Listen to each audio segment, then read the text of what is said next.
নমস্কার বন্ধুরা, আজকে বানাবো লাউ চিংড়ি। দেখো আমি এখানে 250 গ্রাম চিংড়ি মাছ নিয়েছি আর লাউটা ওদিকে সিদ্ধ হতে দিয়েছি।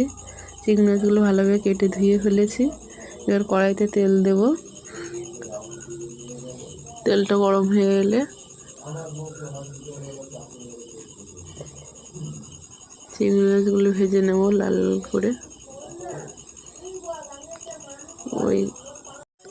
ওই কড়াইতে আরেকটু তেল দিয়ে দিলাম, দিয়ে এবার পেঁয়াজ কুচি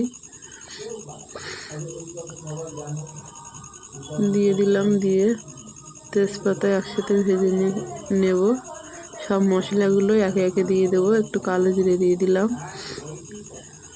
সব কিছু একসাথে দিয়ে একটু কষিয়ে নেব।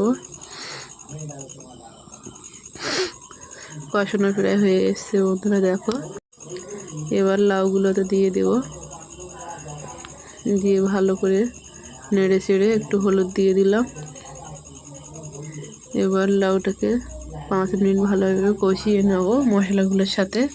সামান্য একটু জল দিলাম এবং চিংড়ি মাছগুলো দিয়ে দিলাম, দিয়ে আরও 5 মিনিট ভালোভাবে চিংড়ি মাছটা দিয়ে লাউটা কষিয়ে নেব। আমার লাউ চিংড়ি রেডি। দেখো বন্ধুরা, একটু উপর দিয়ে গরম মশলা ছড়িয়ে দিলাম।